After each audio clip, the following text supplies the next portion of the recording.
guys, my name's Alana. Welcome back to my YouTube channel, Mental Health with Alana. If you're new here, please click the red subscribe button, give this video a thumbs up, and press the bell notification so you know every time I post a video. If you want to check out my Instagram, I'll put it up here on the screen for you to follow. Go follow. I post regular mental health updates, mental health education, disability content, and stories.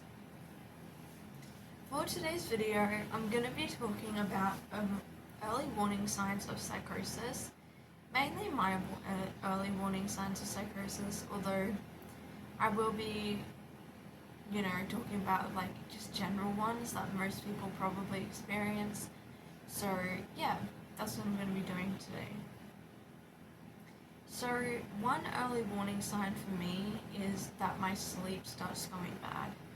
So I'm not sleeping as much. My sleep is interrupted. I'm not able to get to sleep. I find it very difficult to function because of it. So sleep's always one. Then you've got hallucinations. So hallucinations can be any of your five senses. For me, I only get auditory and visual hallucinations. So if I start getting an increase in auditory or visual hallucinations, and especially with the auditory ones, if they're very loud and very clear, and there's lots of them, that's a big indicator that an episode of psychosis is starting. With the visual ones, normally I only get a couple here and there, depending on the episode. Some episodes I may get more, some episodes I may get less, so you just don't really know what you're going to get. It depends on the episode. Another thing that I get as a warning sign is I start getting delusional. So delusion is a fixed false belief. I start getting delusions around a numerous amount of things. Could be that I think the neighbors are stalking me because of the FBI. It may be because I think that people are reading my mind.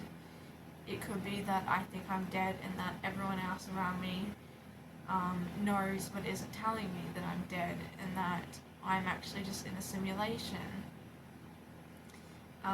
It could be that the doctors are trying to poison me with medication and take my information to use for experiments. Anything like that. It could be a numerous amount of things. Now, these delusions can be very scary, and they can be scary and dangerous because you may act on delusions, which means you may stop taking your meds. You may think you're being poisoned by a family member, so you may stop eating. You may run away because you think that the neighbors are stalking you. So it impacts a lot of your life, and it can be very disorientating and confusing. I think those are the words that would describe delusions the best.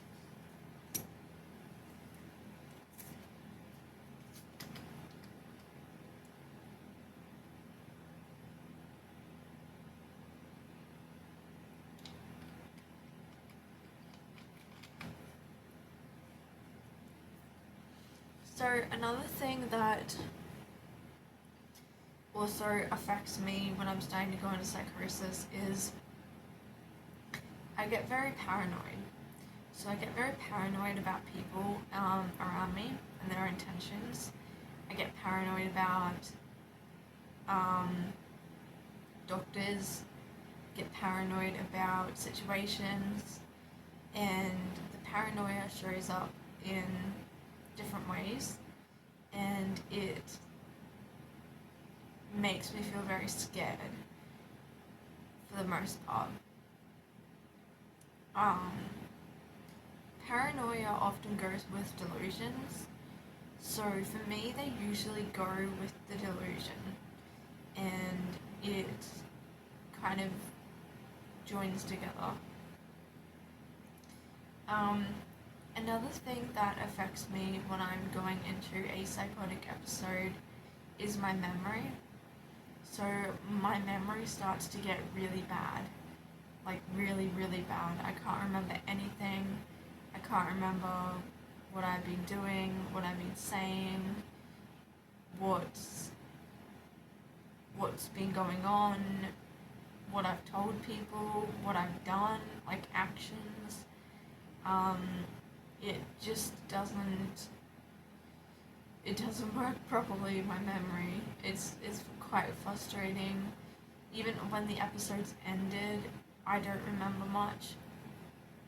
People ask me what happened during the episode, and I have to rely on doctors' notes of what I've told them and family members of what they've observed and they've seen and heard, because my memory is shot. Like, I just don't know. And that could be really horrible, not knowing what you've done or said in a psychotic episode. So when I start to get memory loss at the beginning of an episode, like as a warning sign, I know that that's something that can be a potential warning sign of something happening.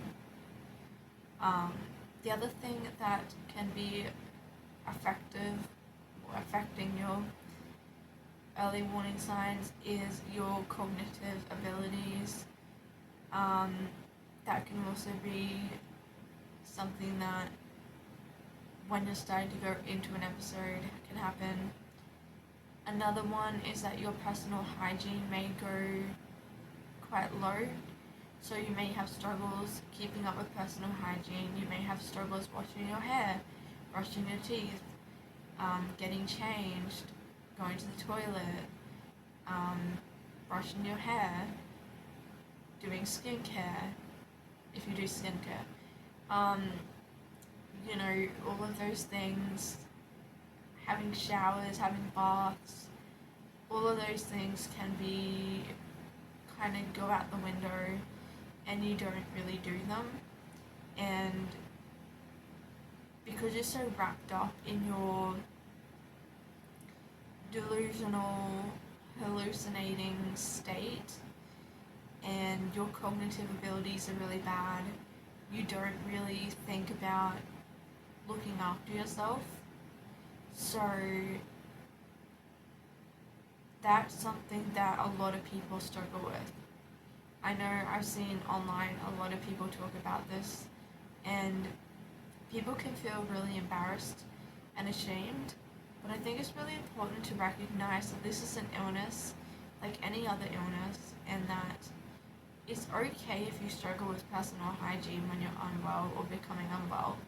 It's part of the illness, and there's nothing to be ashamed about.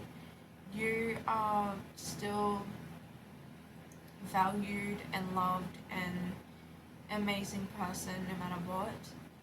So yeah, I think don't go too hard on yourself.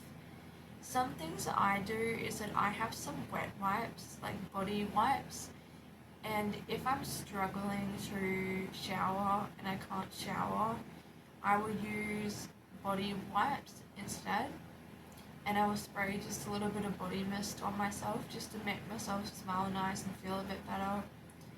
I will also change into a new pair of like pajamas.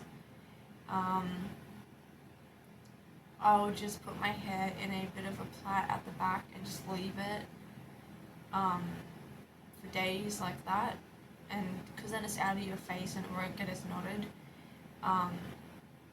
Or I'll get my sister to braid my hair. That's another thing. I can get my sister to braid my hair. So she can put products in it and braid it, or my support workers can help me do my hair. The last thing that I want to mention about what signs of when you're experiencing early psychosis, it's not really a sign, but it's something that I do recommend. It's to get outside in nature. And I know this might sound a bit silly, but getting outside with nature, being around the trees and the grass and hearing the birds, it is very like calming, because when you're experiencing psychosis, you normally feel very scared and very confused and helpless and you're disconnected from reality. So if you can go and spend time in nature, you can connect with reality again, and you can have someone go with you, but just going out even for 10 minutes can be really helpful. So I hope these things kind of helped. Maybe these symptoms or signs are something that you experience before you go into a full-blown psychotic episode. If you have any more tips or if you have any more signs, then let me know down in the comments down below. I'd love to hear from you. Like I said before, please subscribe, give this video a thumbs up, and I will see you in my next video.